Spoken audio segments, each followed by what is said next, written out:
You're listening to Hoedown History, where we explore the history and legends of America's old time and bluegrass tunes. I've mentioned to you guys before that my daughter plays fiddle.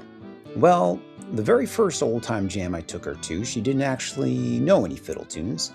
And having just studied Suzuki violin, I just thought it would be a good experience for her to sit in, maybe pick up some stuff by ear.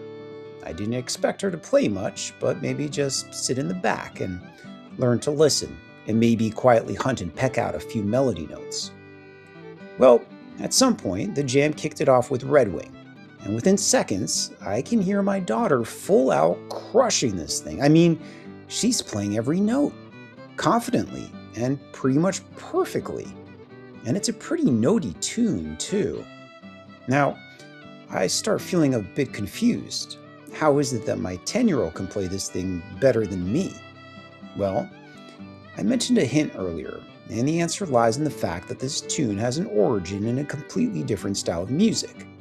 In this video, I'll share with you the true origin of Redwing, whose melody has an origin in a completely different musical genre, which itself derives from an even earlier version in another different genre, and even comes from a different continent.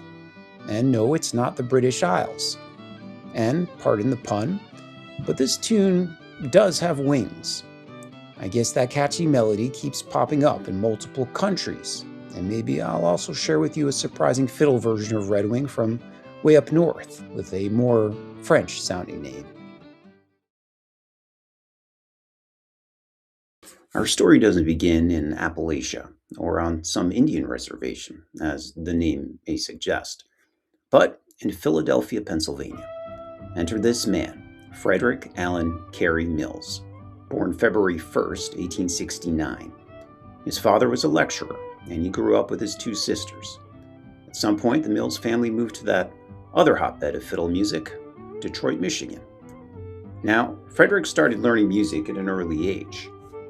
Around 8 years old, with his father pushing him to violin, and he was quite good at it. Now, his father died when he was only 15, and the family needed another source of income. Well, Frederick by this time was basically a musical genius.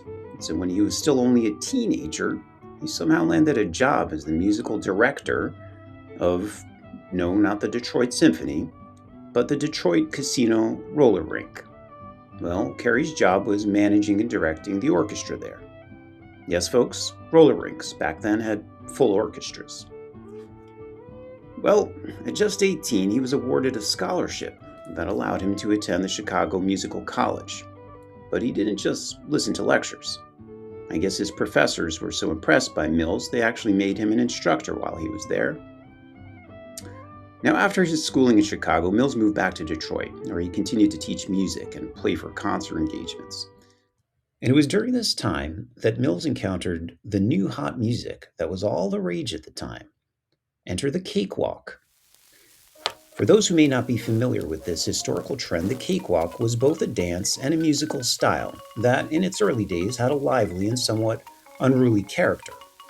While many influences shaped its development, at its core, the cakewalk was a high-stepping dance created by black performers who were playfully exaggerating and mimicking the more formal and flamboyant dance moves they had seen white dancers perform. The term also referred to the social gatherings where couples dressed in their finest attire and competed by showcasing their walk. The pair, judged to have the best performance, would quite literally take the cake, which was the customary prize, thus giving the dance its name. Now, Mills was fascinated by the cakewalk, and he had the musical ability to sort of clean up some of that jagged sound and make it a bit easier to dance to. So, around 1893, he wrote his own cakewalk composition, entitled Rastus on Parade. This song is considered by many historians to be the first syncopated cakewalk ever composed. Now, unfortunately for Mills, this tune was not an instant hit. Mills' composition was rejected by a number of publishers who didn't care for it or even know what to do with the piece. However, he believed the song had hit potential, and by 1895, finding this exciting new form more appealing than the classical music he had been performing, and frustrated with the treatment he was getting from publishers, well, Mills had the nerve and courage to move to New York City and start his own music firm, and the F.A. Mills music label was born. Now, with his own direction and business acumen, Rastus on Parade enjoyed notable success during its initial release and quickly found its way onto vaudeville stages throughout New York. It was not dismissed by black audiences either. In fact, some welcomed it as a rare instance of music associated with their culture being published in a more positive and visible form. Within just a few years, Mills was turning out a steady stream of popular hits under his new publishing label. By 1897, the Cakewalk had swept through the nation, captivating young people in both black and white communities. The dance generated excitement and enthusiasm among the youth, even though the older generation found it a bit troubling. During this period, Mills had become a significant figure in popular music, cranking out hits like At a Georgia Camp Meeting, and even another old-time favorite, Whistling Rufus.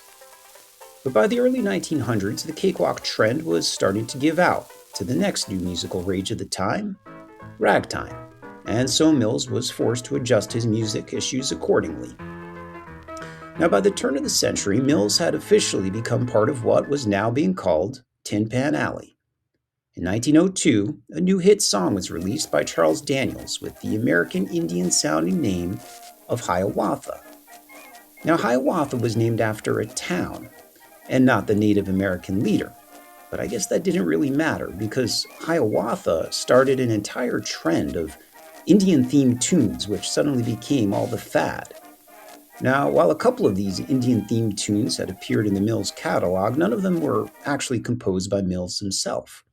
So, in 1907, Mills wrote his own Indian-themed tune with the title, you guessed it, Redwing, which you're listening to right now.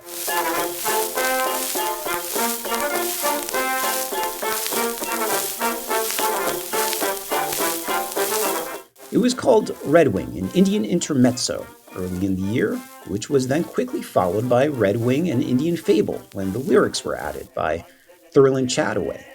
The lyrics included an Indian tale centered on the character called Redwing, an indigenous woman weeping over her departed brave, which resonated well in the era's taste for exotic romanticism. The song became a hit, and a century and more later, Redwing is still one of the most popular and most singable of the songs from this genre.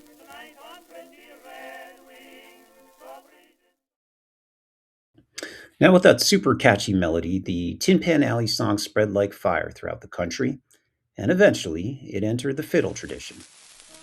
20 years after the song was released in Tin Pan Alley, numerous old-time performers started cutting their own versions of the song, including Riley Puckett, the Blue Ridge Highballers, and Jess Jenkins, all in 1927.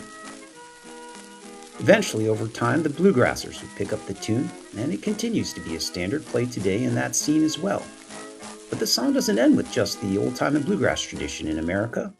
Like I mentioned before, the tune has a life or wings of its own. Of course, there's the Woody Guthrie version of the song from 1940, where Guthrie set new lyrics to the melody, creating the labor anthem Union Made about a fearless woman organizer standing up to bosses and police. But the tune is also turned up in different forms in very different places as well. In Australia, the tune became a frequent standard at dances and jams, and in Canada, Redwing has been adopted by Quebec musicians and is known as Reel du Moulin or Quadrille du Montréal. Give a listen.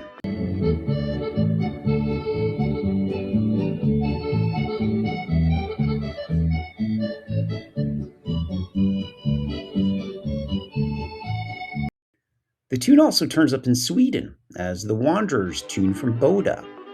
And in a kind of full circle of the tune, I even found the song turning up on an Indian reservation. One folklorist I found noted that a Seneca Indian named Avery Jimerson took a certain pride in its Indian-themed name and used to perform it on fiddle for community square dances on the Allegheny Reservation. Now, while the title Redwing seems to be just a made-up American Indian-sounding name, there is a theory that Redwing was based on a real character because there was a popular Native American historian and performer named Princess Redwing. Princess Redwing was born one Mary E. Glasgow in Connecticut, and she was a prominent spokesperson for the Native American community.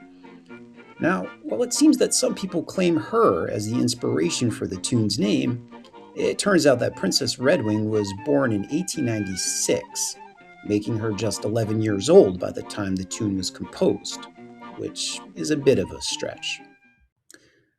Now, Redwing wasn't the only old time fiddle song Mills had a hand in, but Mills' other big claim to fame was the song he wrote to commemorate the 1904 World's Fair, which was held in St. Louis of that year. And the name of the song? Yep, Meet Me in St. Louis, which was later used in the 1944 film starring Judy Garland. Thought I probably shouldn't leave this one out, since it's one of my wife's favorite movies. Even though she doesn't really listen to this channel, she would probably kill me for leaving this part out. Oh, and quick trivia game. If you've ever seen the movie and you remember any other old time tunes featured in the film, well, leave it in the comments below. Gold star to whoever gets it first. So this brings us back to the beginning. On that day, when that old time jam kicked it off with Redwing, my wife whispered in my daughter's ear, "Play Happy Farmer." Because my daughter got started playing violin learning the Suzuki method, and as some of my fellow violin listeners may already know, there's a tune in Book 1 or 2 called The Happy Farmer, which is basically identical with the A part to Redwing. And because of this, she was already familiar with the tune and probably played it a couple hundred times. And here's the clincher, folks. Both Happy Farmer and Redwing find their source in a piece of classical music that was written by a famous composer as a practice sheet for his 3 daughters to learn piano. The piece is called The Merry Peasant, and it was composed way back in 1848 by Robert Schumann. So here we go, folks, the moment you've all been waiting for. I'll play a snippet of The Merry Peasant, and listen closely, real close, and see if you can make out any part of the melody to Redwing.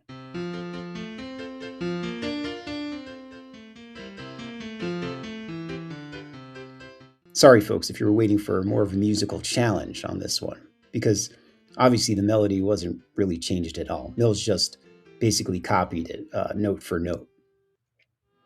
So there you have it, folks. An old-time fiddle tune based on a Tin Pan Alley tune that was a cover of a classical tune written in Germany about 180 years ago. Well, that's all I got on Redwing. Hope you like this one. And again, thanks for listening, folks.